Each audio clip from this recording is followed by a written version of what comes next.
La puissance de la marine est en passe d'être révélée, en passe de devenir une réalité. Oui, après des années à être dénigrés, ceux qui ont voué leur vie à devenir des héros entrent enfin en scène. La puissance des poings de Garp est révélée, sa relation avec Aokiji, son fils de cœur, et surtout, on voit leur duel au sommet, leur duel pour l'avenir de la justice. Oui, ce chapitre était déchirant et enrageant à cause de ce cafard, Shiryu, qui ne parle pas une seule fois dans ce chapitre, mais qui fait clairement l'acte le plus horrible qu'on ait vu depuis très longtemps. Et bienvenue sur Rare Télé Nakama. Et oui, c'est la reprise d'Oda, ça nous fait super plaisir. Et en plus de ça, on a quand même pas mal de choses à dire. Tout d'abord, eh bien on a encore une théorie qui est validée. Ça nous fait super plaisir et ça en fait pas mal, mine de rien. Oui. On a vu quoi? On avait commencé par... Je crois que c'était Saint-Saturne sur Egghead, ça c'était full validé. Bah après on n'a pas dit Saint-Saturne, on a dit un membre du Gorosei. Alors ça s'est bien passé. On avait prédit aussi que c'était tous sans doute des armes antiques. On avait prédit l'arrivée de Lily Nefertari, et ça c'est pas rien. Et ça fait plus d'un an qu'on avait fait la vidéo avec l'ancêtre de Vivi qui était sans doute en fait dans le gouvernement, qui a sans doute combattu Joy Boy et qui était sans doute une arme antique qui a servi à détruire les royaumes antiques. Ouais, c'est pas mal mine de rien. Ah oui, on a aussi le fait que l'arme qui a détruit Lulusia, eh ben ce n'est pas une arme antique, mais bien une arme créée par Vegapunk. Ça on l'avait dit et c'est vérifié, on est trop content. Oui, il y en a plein de comme ça, on va pas faire la liste complète, vous pouvez regarder, si vous vous rappelez, vous pouvez le mettre en commentaire. Franchement, on est très content. Et petite information supplémentaire, on va partir en vacances, donc quelques jours, ce sera pas très long, mais on va aller à Bordeaux et du coup il n'y aura pas forcément de live pendant cette période, tout simplement parce que le débit internet là-bas, ça va être assez compliqué. Bah oui, quand tu loues un truc, évidemment. Par contre, les vidéos, il y en aura sûrement, il y en aura une dimanche, une grosse théorie, donc venez nombreux, c'est une théorie sur la marine qui va sans doute vous plaire. Et vraiment, c'est quelque chose qu'on a bien cherché et qu'Oda a bien caché. Et place à la review, allez, c'est parti! La page de couverture de cette semaine, elle est vraiment nostalgique. Mine de rien, c'est un lecteur qui demande à Oda de dessiner Ace, qui est en train de chauffer le bain de 2 capybaras. Mais c'est Ace quoi, Ace, le personnage qui est mort il y a plus de 500 chapitres. Et franchement, ça fait mal. Ça fait très mal de voir ça, de le revoir revenir en fait dans... Même si c'est une cover, je pense que ça nous fait mal, ça fait mal à Oda et ça vous fait mal à vous aussi. En plus, son visage, il est super heureux, il est expressif. C'est particulier. Mais elle est très belle, mais ça ne cache rien, à part peut-être juste un petit clin d'œil. La phrase de fin de Garp, c'est « La justice l'emportera ». Et c'est le titre d'un chapitre, c'est le titre du chapitre 556, où on voit Garp qui arrive sur l'échafaud, qui s'assoit à côté d'Ace et qui commence à pleurer. C'est peut-être un clin d'œil à ça, justement. Et il y a plein de clins d'œil à ce chapitre dans l'ensemble de celui-ci. Première vraie page du chapitre. Nous sommes à Marineford. 3 membres de la marine observent 2 cuirassés endommagés et vieillis par le temps. Bronyu explique à Full Body et à Django l'histoire de ces 2 bateaux. L'un d'eux était là pour l'entraînement de Garp. Tous les matins, il s'en servait comme sac de sable et il les cognait. Et pour le second, eh bien c'était celui de son élève, l'ancien amiral Kuzan. Et pendant ses entraînements, eh bien il n'avait qu'une seule règle. Il fallait frapper de toutes ses forces à main nue. L'utilisation du haki ou d'un feu du démon était tout simplement interdit. La force de ces 2-là n'est pas née avec eux, mais ils l'ont acquis grâce à un long entraînement. Sur la ruche, un géant est projeté dans les airs et tombe à l'eau sous les yeux médusés de l'équipage de Barbe Noire. C'est Sanjuan Wolf et il est à l'eau grâce à Garp.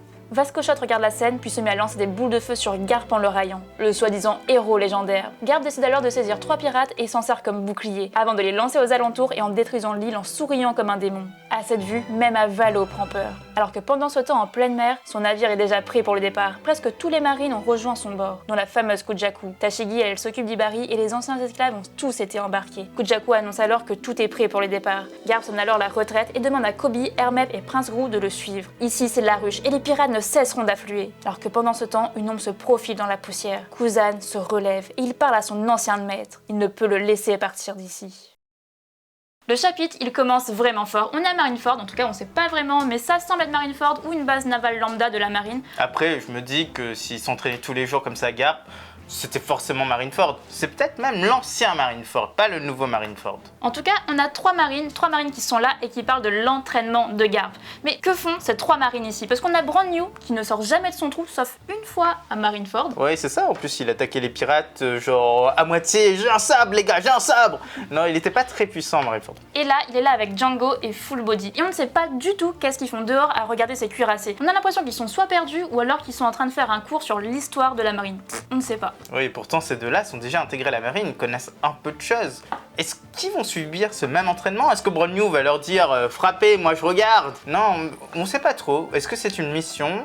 Est-ce que c'est juste l'exploration des lieux? Est-ce que ils sont en mission garde-côte? On n'a aucune idée. Par contre, ce qui est très intéressant, c'est que Garp utilise ça comme entraînement. Au début, on a été très déçus. On se disait, dans One Piece, les gens qui détruisent des cuirassés, il y en a des milliers. Bon, bah, j'exagère, mais il y en a pas mal. Seul, il a pris un cuirassé, il a explosé. Luffy, avant l'ellipse, il pouvait casser, briser un cuirassé très facilement. Mihawk l'a fait. Après Mihawk, on ne peut pas savoir. Mais Zoro aussi. Zoro, juste après la sortie de l'ellipse, il détruisait un bateau tellement facilement. Mais la précision, elle est là.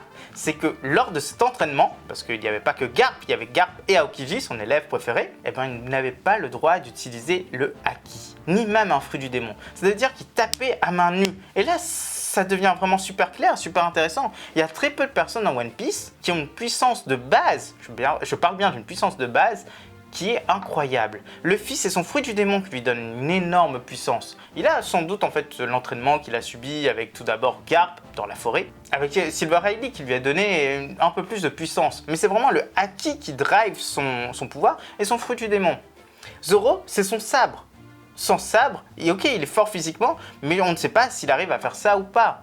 Mais lui aussi, c'est de l'entraînement. L'entraînement tous les jours, c'est comparable à Garp. Mais pour le coup, cet entraînement fait de Garp un héros et un être surpuissant. C'est comme si on disait que dans la marine, il y a des personnes qui ont bâti leur puissance à partir de zéro. Garp n'est pas né puissant. Aokiji n'est pas né puissant. Tout ça, contrairement à Kaido et Big Mom qui sont nés surpuissants, on l'a bien vu depuis qu'ils sont tout petits, ils étaient capables de battre en fait, des personnes qui avaient une énorme puissance. Comme Big Mom pouvait tuer un géant à elle toute seule, Barbe Blanche c'est la même chose. On sait très bien que quand il était petit, il était surpuissant. Alors là, la différence, elle est flagrante. La famille Monkey D s'est construite d'elle-même. Ça, c'est beau. Le fait finalement qu'Aokiji partageait cet entraînement avec Garp, et bien pour nous, ça a une énorme symbolique. Ça montre bien le lien qu'il y avait entre les deux et surtout le fait que c'était le premier élève de Garp.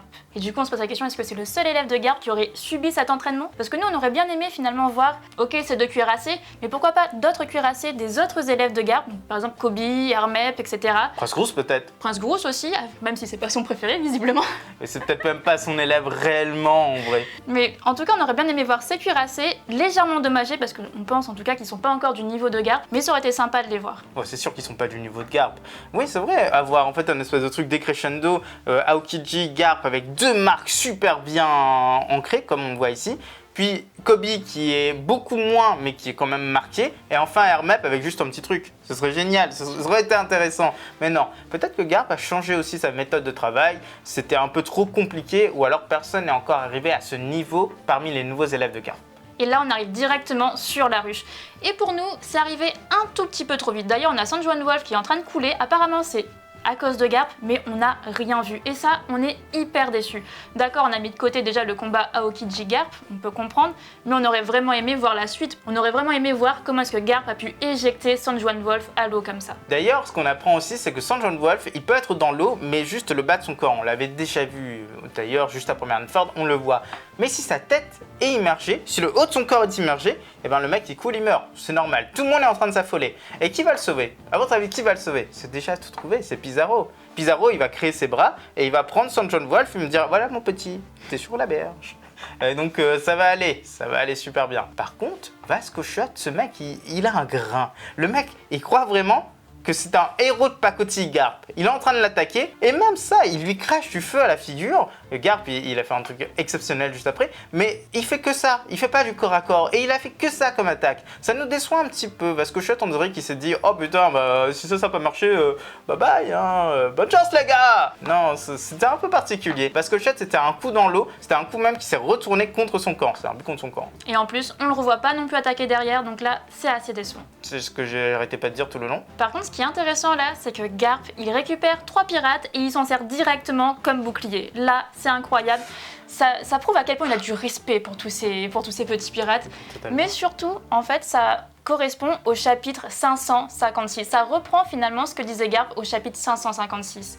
Il disait tout simplement que les pirates, ça ne vaut rien. Là, dans ce chapitre, Garp, il le montre vraiment bien. Il n'a aucun respect pour les petits pirates, pour ces petits pirates de pacotille. Il s'en fout complètement. D'ailleurs, il y a un petit truc qui nous étonne énormément, c'est qu'on voit le bateau de Garp en pleine mer. C'est-à-dire que le bateau a réussi à regagner la mer. On savait que le bateau était en plein milieu, que ça a été amorti par Prince Groose. Alors qu'est-ce qui s'est passé entre temps? Cette scène manquante, pour nous, elle était quand même très intéressante. On comprend qu'Oda veut pas trop perdre de pages. Sans doute qu'il l'avait dessiné et l'éditeur lui a dit ça fait beaucoup de pages là quand même, épure. Ça arrive souvent même. Mais là, on a deux solutions. Soit Garp, il a repris le bateau, il a fait wouhou, mais c'est un peu compliqué. On ne pense pas parce qu'Ibari est dessus. Il n'aurait pas pris le risque de briser Ibari qui est sous forme congelée. Non, absolument pas. Par contre, l'autre personne qui est capable de faire quelque chose et qui est juste exceptionnel, c'est Prince Groose. Prince Groose, avec son argile, il pourrait en fait faire avancer le bateau petit à petit et puis fioup, jusqu'à la mer, tranquillement. Et on trouve que Prince Groose, là-dedans, c'est quasiment le marine ultime. C'est le marine qui peut devenir amiral. Il a tout pour ça. Il a le fruit du démon, le fruit de l'argile qui est... Je le veux, en vrai, moi je le veux. Il crée des petits golems comme oui, ça, c'est ça. partout. Oui, le mot c'est golem, c'est vrai. Il crée des golems super intéressants. Il peut en créer des géants, des petits. Il peut créer à volonté en fait de l'argile, le manipuler, faire avancer les choses. Est-ce que c'est un Logia? Est-ce que c'est un paramécien? On ne sait pas. On penche pas en Logia, l'argile c'est quand même naturel. Mais c'est à voir. Il a aussi la prestance. Il a la prestance pour devenir amiral. Lui, avec 20 ans de plus, je le vois très bien amiral. Et ensuite, il a la confiance en lui, qui vient d'être brisé dans ce chapitre. Vous allez voir, même dans le chapitre 1081. Mais là, on mise sur lui. Vraiment. On est capable de miser gros sur ce personnage pour l'avenir. On a un peu de girl power parce qu'effectivement, on a 3 femmes importantes qui sont restées sur le bateau et qui sont en train d'organiser le départ tout simplement pour que tout se passe en sécurité. Mais on est légèrement déçus parce que finalement, il n'y a aucune de ces femmes importantes qui seraient restées sur l'île pour combattre, pour montrer leur puissance et rester aux côtés de Garp, Prince Groose, etc.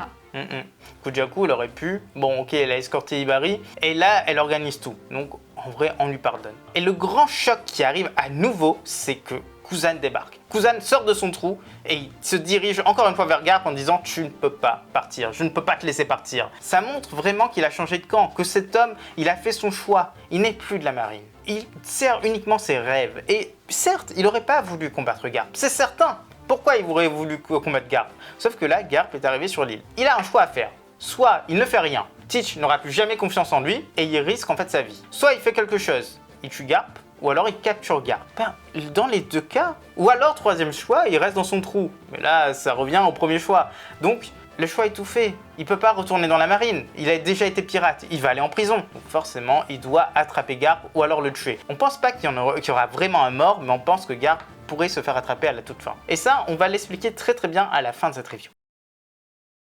Les 4 marines font face aux pirates de la ruche. Hermep est au bout de sa vie. Il fait une crise de « si je reste sur cette île, je meurs ». Prince Groove est complètement distrait. Il ne fait que demander à Garp si lui aussi est l'avenir de la marine. Et Koby, lui, il est le seul qui reste sur ses gardes. Alors que Garp, le héros, menace son ancien élève. Il donne une seule directive à ses élèves. Ils doivent tous courir vers la côte et surtout, ils ne doivent pas mourir. Mais c'est là que Koby aperçoit une jeune demoiselle en détresse. Une esclave qui n'a pas pu fuir. Alors forcément, il se lance à sa rescousse. Mais tout ça avant de s'apercevoir que ce n'était qu'un piège, que c'était une des pirates de l'île. Mais le mal était déjà fait. Une présence se fait sentir et une lame sort de nulle part. Shiryu est venu chercher son quota de sang. Et Garp, il s'est interposé. Il a poussé Koby et il s'est pris la lame de plein fouet. Il saigne et maintenant il est affaibli. Mais il arme quand même son poing pour écraser l'ennemi au sol. Shiryu se fait avoir, mais il en rigole. Et Garp le reconnaît. Et dès que l'arme est retirée de son corps, une horde de pirates se précipite pour la voir. Forcément, Koby hurle. Il sait être la cause de cette blessure. Mais Garp lui dit que c'était uniquement le plan de l'ennemi. Alors que de leur côté, les pirates hurlent la prime de Garp. 3 couronnes exactement comme les amiraux. Il vaut 3 milliards de berries. Mais là, c'est Aokiji qui arrive en hurlant aux autres de se tirer de là. Ils ne font clairement pas le poids et ils s'apprêtent à utiliser son Ice Glove. Les deux se mettent alors à repenser au passé, au moment où le jeune Aokiji est venu trouver Garp pour devenir son élève. Il repense à tous ses entraînements, à frapper des cuirassés jour et nuit, saison après saison. Il repense même à leurs échanges sur Dragon ou sur le Luffy, qui lui voulait devenir un pirate. Sans oublier leur fameux moment repas qu'ils ont toujours continué même après que Kuzan soit devenu un amiral. Et maintenant, les deux se font face. Ils se donnent un coup de poing chargé de haki et de la puissance de leurs entraînements. On va dire quelque chose de très intéressant ici, c'est qu'on a le haki de l'observation ultra avancé. Et cette image, où on voit Garp et 3 membres de la marine, ces 3 élèves, et ça montre juste un instructeur et ces 3 élèves qui vont devenir amiraux dans les prochaines années. Tout simplement, ce sont les 3 grands amiraux qui vont faire l'histoire de la prochaine génération. C'est totalement logique en fait. Koby, on sait qu'il va devenir amiral, d'une façon ou d'une autre. Prince Groose, il a les capacités. Il a les capacités de devenir dans une dizaine d'années. Et Hermep, c'est un peu plus compliqué, mais on va l'expliquer juste après. Mais on y croit parce que c'est le reflet Sengoku. C'est vrai que Hermep, c'est énormément de choses dans ce chapitre. Mais tout d'abord, c'est le reflet de Sengoku. Tout simplement parce qu'il est tout le temps avec Kobe. C'est vraiment son bras droit, c'est son meilleur ami. Donc là, pour nous, son avenir est finalement tout tracé. Il deviendra amiral. Peut-être qu'il aura un fruit par la suite. Qui sait, ça serait vraiment pas mal. Oui, ce serait intéressant pour qu'il gagne en puissance un peu plus vite parce que il n'est pas si fort que ça et il peut ne pas être aussi fort. Et c'est aussi le Usopp de la marine. Tout simplement, on le voit bien, il est là, mais il est en train de regretter, il a peur, il se dit mais qu'est-ce que je fais là? Pourquoi je suis venu? C'est vraiment les mêmes sentiments, les mêmes sensations quand on a Usopp qui voit une île qui fait non, je fais une crise, je peux pas venir sur cette île. C'est exactement ça. C'est exactement ça. Ou même un petit Baggy ou quand il est jeune, quoi. Mais c'est exactement ça et on a hâte de le voir évoluer. Mine de rien, il a un grand avenir qui se trace devant lui. Et Prince Groose, il a encore un plus grand avenir, mais sauf que là, sa confiance en lui vient d'être brisée. Parce qu'il demande tranquillement « Moi aussi, je suis l'avenir de la marine, monsieur Garp !» Il est en plein combat et il se concentre pas du tout sur le combat. Il est juste en train de demander « Mais est-ce que moi aussi, je suis l'avenir de la marine? S'il te plaît, Garp, dis-le. » Même si tu le penses pas, tu le dis. C'est pour moi, mon bien-être. Mais c'est l'avenir de la marine également. Tout le monde est l'avenir de la marine en fait dans la jeunesse qui arrive. Même Tashigi est l'avenir de la marine. Sauf que pour le moment, c'est pas le lieu d'en parler. Et Prince Groose, il est pas tellement en danger. Garp l'a dit, parce que Kobe c'est son élève sans doute préféré actuellement, mais surtout il était super en danger. Donc il faut sauver l'avenir de la marine. Prince Groose il va s'en sortir, c'est certain. Mais le pire dans tout ça, c'est que quand même Garp, il ne dit rien là-dessus. Prince Groose le supplie et lui, il s'en fout complètement. Mais après, il a raison. Voilà, il a totalement raison. Ils sont en plein combat. L'objectif, c'est de rester en vie tout simplement. Il y a Kusan devant. Genre, à mon avis, il fait que répondre. Il dit, mais oui, t'es. Ouais, c'est ça. Un bout de glace. C'est fini. Non, il faut pas être déconcentré face à Kusan. Et en plus, tu as d'autres personnages, d'autres officiers. Kobe le dit lui-même. D'ailleurs, Kobe, là, il a l'air à fond. Bon, après, on va voir qu'il sera un peu moins à fond. Hein. Mais il dit clairement, il faut faire attention aux officiers. Oui, c'est vrai, ça risque d'être compliqué. Mais en plus, le petit Kobe, il entend une femme en détresse et il se dit « Oh mon Dieu, il y a encore quelqu'un sur l'île qu'il faut sauver !» Et il fonce, il ne réfléchit pas. Même Prince Groose a compris que c'était un piège. Et lui, il ne le comprend pas et il tombe dedans. Le pire, c'est que ce piège n'était pas tendu par ces deux pirates, mais par quelqu'un de plus fourbe, par Shiryu lui-même. Et Shiryu, son objectif, c'était pas de tuer Kobe. Si tuer Kobe dans le tas, tant mieux. Mais non, c'était de tuer quelqu'un d'autre. Garp, évidemment. Et ça, c'est tragique. C'est vraiment tragique. C'est la partie qui me fait le plus enrager dans ce chapitre. Clairement, Shiryu, c'est un personnage qui est créé pour être horrible. Et il va être horrible, et il est déjà horrible. Cette scène, elle est vraiment horrible, mais elle a énormément de symbolique. Pour nous, là, c'est vraiment l'ancienne génération qui se sacrifie pour la nouvelle génération. C'est Garp qui donne absolument tout pour Kobe, pour qu'il puisse avoir l'avenir qu'il doit avoir, tout simplement. Et ça nous rappelle aussi la fois où Barbe Blanche s'est fait transpercer par Squardo. Mais là, par contre, ce n'était pas un allié. Là, par contre, franchement, Shiryu, c'est... pardon, j'ai un peu cogné. Mais franchement, c'est juste horrible. C'est un sale... ça fait vraiment, vraiment très mal. Mais le pire, je ne sais pas si vous avez remarqué, mais Shiryu ne dit pas un seul mot du chapitre, tout simplement. Le gars, il est invisible, mais il est aussi muet ou quoi? Et il fait que rigoler. Il y a Garp qui l'a en fait entre les mains et il regarde. Ok, il est sonné, il s'est fait bien tabasser, on est très content de ça, vraiment, il s'est pris un gros coup de poing. Par contre, il n'est pas dans le sol, hein. C'est pas un coup de poing ultime de Garp, ça c'est certain. Mais Shiryu, il regarde comme si de rien n'était, comme s'il avait réussi sa mission, il est content, tu m'as rien fait là mec. Toi t'as été transpercé, moi j'ai juste pris un coup de poing, moi je peux encore rigoler. Ça fait mal, ça fait très très mal cette histoire. Shiryu c'est un bon personnage, mais c'est vraiment un personnage détestable. C'est celui finalement qui est là pour être horrible tout simplement. C'est celui qui fait des coups dans le dos, c'est celui qui fait des coups en traite. Voilà. C'est exactement l'inverse de Zoro, il fait vraiment tout à la déloyale. Et c'est ce qui nous agace le plus dans tout ça. Troisième symbolique, en vrai on a oublié de le dire, mais cette scène fait beaucoup penser à la fin de Marineford. Quand Kobe est là et il fait face à Akainu, Shanks vient le sauver. Là c'est à peu près la même chose. Kobe est là, il fait face pour sauver en fait ce qu'il pense être des civils. Shiryu débarque et qui va l'arrêter? Qui va arrêter Shiryu? Qui va sauver à nouveau Kobe? C'est Garp. C'est un peu la même scène en fait. Kobe, c'est un peu l'héritier de tout ça. C'est l'héritier de Shanks d'un certain point de vue. Parce que Shanks dit très bien, ce marine a très bien parlé. C'est une des raisons pourquoi il a sauvé Kobe. Kobe, c'est aussi l'héritier de Luffy. Même si c'est la même génération, il a reçu la plupart, en fait, sa vie qu'il a actuellement, il l'a reçue de Luffy. Et là, c'est l'héritier de Garp depuis un moment, mais c'est l'héritier des dernières volontés de Garp, en fait, en tant que surpuissance. Ça, c'est une certitude.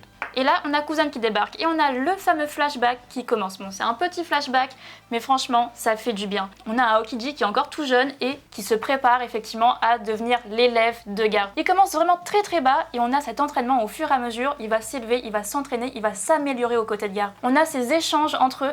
On a vraiment ce lien qui s'est créé, un peu comme si c'était un père et un fils, tout simplement. Nous, on le voit comme ça. On sait pas pour vous, mais on a vraiment l'impression que Garp, il se projette un peu sur Aokiji, comme si c'était le fils idéal qu'il aurait voulu avoir. C'est clairement ça pour nous. D'ailleurs, les coups sont très très significatifs. Au tout début, on a les petits coups d'Aokiji qui font pas grand chose. T'as les gros coups de Garp, et puis petit à petit, le son s'harmonise. On en parlera juste après parce que ça a une énorme importance. Et petite vérification de théorie, ou vérification pour beaucoup de personnes, Dragon est bien le fils de Garp. Il le dit lui-même, il le dit clairement. Il y avait une énorme théorie qui traînait sur les réseaux, je ne sais pas qui l'avait fait. De mémoire, en fait, c'était une TikTokeuse australienne, et ça avait été repris par tout le monde, mais absolument tout le monde, qui disait que Dragon n'était pas le fils de Garp, parce que Garp n'a jamais dit mon fils pour Dragon, mais c'était son beau-fils. Sauf que là, Garp, il dit mon fils quand même. Il dit mon fils est devenu révolutionnaire. D'ailleurs, mon fils est devenu chef des révolutionnaires. Mais voilà. En tout cas, ce flashback, il était vraiment là pour préparer le combat Aokiji contre Garp.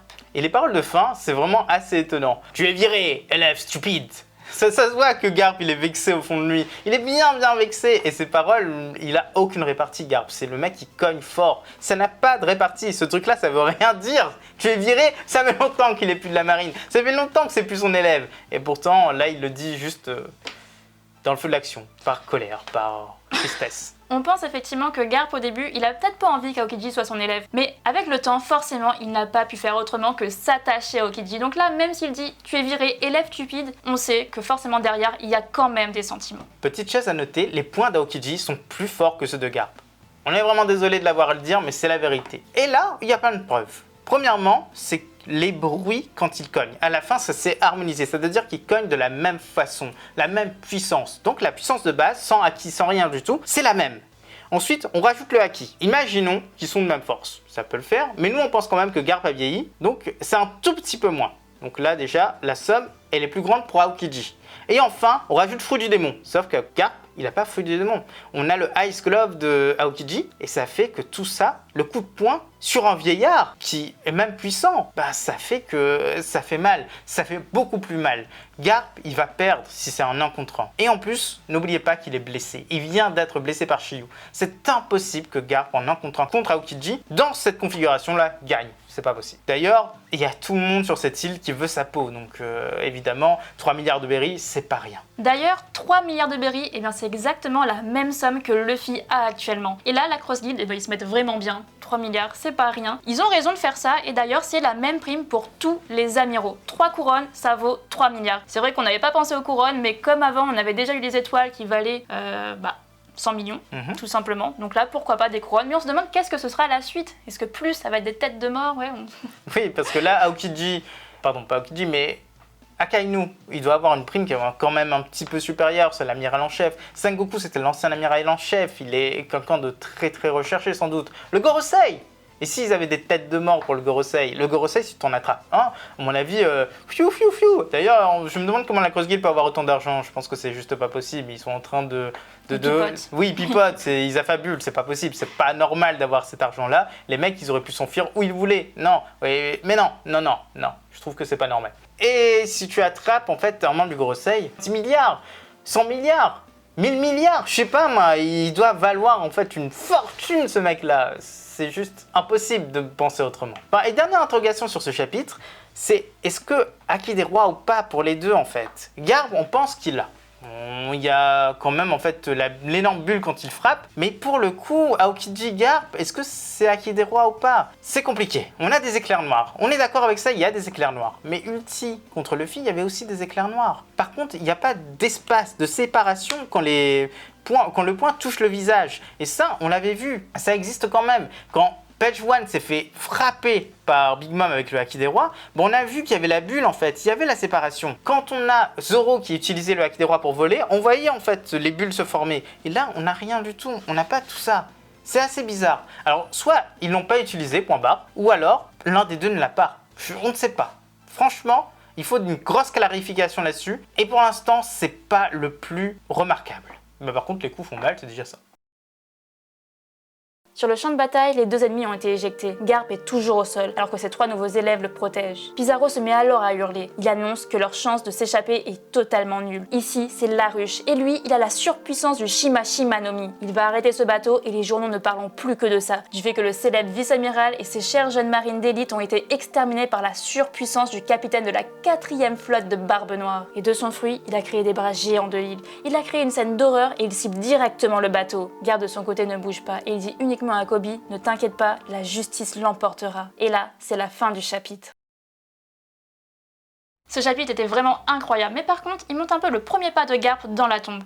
Mais pour nous, ne vous inquiétez pas, il ne va pas mourir maintenant. On pense plutôt qu'il va être capturé par Barbe Noire, qui va être enfermé aux côtés de Moria, et justement Barbe Noire va se servir de Garp comme monnaie d'échange. Souvenez-vous, il veut le titre de roi, il veut pouvoir participer à la rêverie. Donc là, plutôt que d'échanger Koby, il va prendre une plus grosse prise, il va échanger Garp pour avoir son titre. Le gros de cette fin de chapitre, c'est uniquement Pizarro. Pizarro qui utilise un fruit juste incroyable. À première vue, il ressemble au fruit de Picard. Voilà, il prend le contrôle de la pierre et compagnie. Mais non, en fait, il contrôle vraiment toute l'île. Il doit ressentir tout ce qui se passe sur cette île d'ailleurs. Il le dit lui-même quand il y avait l'évasion, il a dit « Oh, le côté droit, c'est là-bas !»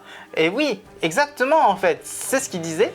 Et pour le coup, il peut pousser des bras. Il peut tout contrôler, il peut tout faire former. Et il n'y a pas que 2 bras, il y en a une multitude. Ce mec, il a un fruit du démon qui est juste génialissime. Bien plus puissant que celui de Pika, bien plus intéressant et bien mieux maîtrisé sans doute. Qu'est-ce qu'il va faire avec ça? Eh bien, il va essayer de couler le bateau. On en reparlera juste après. Mais toutes les possibilités sont incroyables.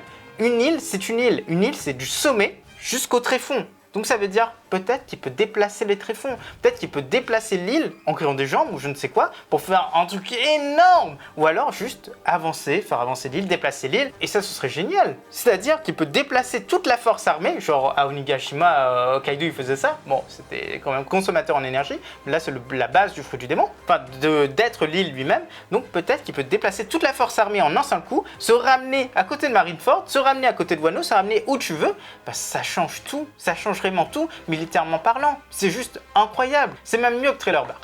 Le fameux titre que propose Avalo, eh bien il est quand même un peu long et mine de rien un peu pompeux. Il faut l'admettre.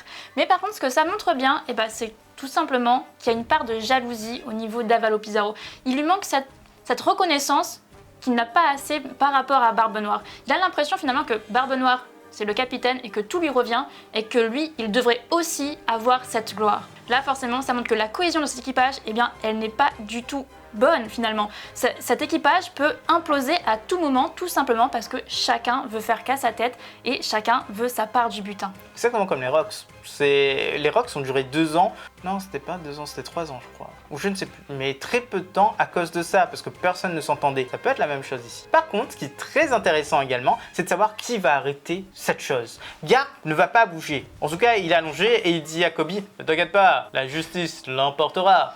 Mais c'est très bien, la justice l'emportera. Mais si personne n'est capable de faire quelque chose, c'est un peu triste. Donc, il sait que la justice qui est sur ce navire, les membres de la justice qui sont sur ce navire peuvent faire quelque chose. Alors, on a pas mal de solutions à vous avancer. Premièrement, le Girl Power, qui n'est pas pour déplaire, Tashigi, Hibari et Kujaku, ensemble, qui peuvent sauter et nous faire un truc incroyable avec ses bras. Tashigi qui coupe tous les bras, d'ailleurs Tashigi 4 de reconnaissance, franchement je trouve qu'elle est beaucoup trop sous-exploitée dans One Piece, ça pourrait être incroyable. Kujaku avec son fouet qui ordonne aux bras de reculer, et Hibari peut-être en tant que sniper, même si ça me semble un petit peu trop tôt pour elle, pourrait détruire certains des bras. Bon, c'est pas la meilleure des solutions. Après, peut-être qu'elle a d'autres armes de Vegapunk. Souvenez-vous, elle a déjà fait l'utilisation d'une arme qui amenait la paix finalement un peu autour d'elle. Peut-être que là, elle a d'autres armes de Vegapunk qu'on ne connaît pas et qui pourraient être très très intéressantes. Ouais, ça c'est pas mal. C'est deuxième proposition, effectivement, une arme de Vegapunk.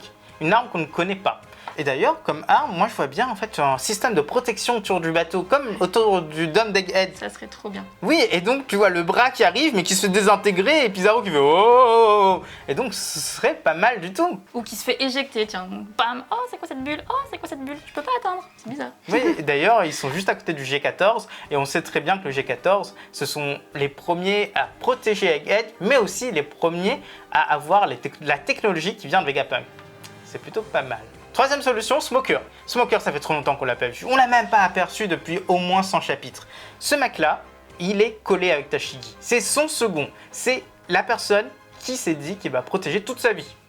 Pourquoi il n'est pas là? Il était au G14 sans doute, parce que Tashigi était au G14. Peut-être qu'il était en mission juste à côté, mais en revenant, il a appris Garp, il a pris Tashigi, il est parti sur la ruche, et ben il a pris son bateau et il est parti lui également. Il peut arriver sur place et lui il peut vraiment faire quelque chose de super sympathique avec son White As ou plein de choses. Peut-être qu'il a même évolué, peut-être qu'il a level up, on espère, hein, parce que la dernière fois contre Dauphine, c'était pas le meilleur des gars. Et ça ferait un énorme parallèle parce qu'il arriverait sur la ruche et il serait là en train d'affronter le nouvel équipage de Kuzan et même il verrait Kuzan, l'homme qu'il a sauvé il n'y a pas si longtemps. Et cette fois-ci, ce serait un ennemi. Ce serait intéressant comme parallèle. Nous, on aimerait bien voir ça. D'ailleurs, Smoker, lui aussi, il respecte énormément Garp. Donc, c'est possible qu'il soit considéré comme un élève de Garp également. L'hypothèse Moria, nous, on n'y croit pas du tout. Parce que là, même s'il est libéré, eh bien, pourquoi est-ce qu'il irait aider des marines? Pour nous, ça n'a aucun sens. Autant que, si personne ne l'a remarqué, eh bien, qu'il s'enfuit discrètement avec Perona par l'arrière, et comme ça, pas de problème, il est libéré, il fait ce qu'il veut, personne n'a rien vu ni connu. Et même s'il décide de faire quelque chose finalement, eh bien, il faudrait qu'il crée des zombies. Et pour ça, il faut qu'il prenne des pirates et qu'ils prennent leurs zombies. Mais avec tout le soleil qu'il y a, eh bien, ça servirait complètement à rien. Les gens seraient désintégrés et franchement, ça n'avancerait pas. Dernière solution, et franchement, elle est super intéressante, c'est Bogart. Le bras droit de Garp qu'on voit assez souvent avec lui, mais qui n'est pas vraiment présenté. Et cet homme, c'est un mystère de One Piece. On ne connaît pas son grade, on ne connaît pas réellement l'ensemble de son nom, on ne sait pas ses capacités, on sait juste que c'est un sabreur. On l'a vu, il a été introduit il y a tellement longtemps dans les mini-aventures que ce personnage, il fascine. Réellement, il fascine. Comment quelqu'un peut rester aussi longtemps aux côtés de Garp sans que son nom soit si souvent cité? Et si lui, il était capable de faire quelque chose? Et si Garp était totalement confiant parce que cet homme est sur le bateau? D'ailleurs, on l'a peut-être vu. Juste derrière la case de Tex, à côté de Kujaku, il y a un homme avec un chapeau qui ressemble totalement à Bogart. Et là, moi j'ai envie de voir un Bogart qui saute, qui nous fait une Zoro, mais une Zoro plus plus, qui coupe les bras en fait, genre Zoro face à Pika. Il nous fait une Pika et il démonte entièrement les bras qui sont là. Ce serait juste incroyable. D'ailleurs, la marine doit avoir un épéiste digne de ce nom. Tashigi n'est pas une épéiste digne de ce nom, non. Alors que Bogart aurait la capacité de montrer que la marine n'est pas nulle sur ce domaine. Et enfin, dernière théorie de ce chapitre, mais ne vous inquiétez pas parce que comme vous avez dit, on prépare une grosse théorie pour ce dimanche. Qui sera en lien avec la marine. Exactement. Et là, eh bien, ce serait tout simplement que Garp détruise la ruche. N'oubliez pas qu'il avait déjà contribué à la chute des Rocks, et là, ce serait tout simplement terminer complètement avec les Rocks, détruire les derniers vestiges des Rocks en détruisant l'île de la ruche. D'ailleurs, ce serait un truc extrêmement cool, donné que la ruche est très connue dans le monde. Ça fait plus de 40 ans que la ruche n'est pas tombée face aux marines. La ruche, on sait que si on y va, il y a tellement de pirates que c'est fini pour toi. Il y en a tellement qui sortent que peu importe qui sera, c'est fini. Si Garp emmène dans sa chute la ruche, et ben c'est une belle fin de carrière. Et voici les petites prédictions pour le chapitre suivant, le 1088, qui aura une page couleur et qui sort la semaine prochaine. Ça fait vraiment du bien. Premièrement, Bogart démonte tous les bras de Pizarro et il est révélé comme étant un vice-amiral avec un surnom, le Dragon Blanc. Numéro 2, Garp se relève et il sait très bien que c'est fini pour lui. Il éjecte ses 3 élèves avant de briser la ruche. L'effondrement des lieux donnera le temps à tout le monde de s'enfuir. Et lui, évidemment, il va être capturé. Numéro 3, Akainu apprend la nouvelle et il s'enrage. Il va forcément sévir. Numéro 4, retour sur Egghead. Kizaru et Saint Saturne sont prêts à détruire l'île. C'est l'arme de Vegapunk qui a été déplacée sur place, la Mother Flame, et elle est juste au-dessus du dôme. Numéro 5, c'est enfin le début du flashback de Kuma. Et enfin, numéro 6, Teach revient sur son île et il voit le carnage. Maintenant, il doit prendre Garp en otage et il veut l'échanger contre le titre de roi.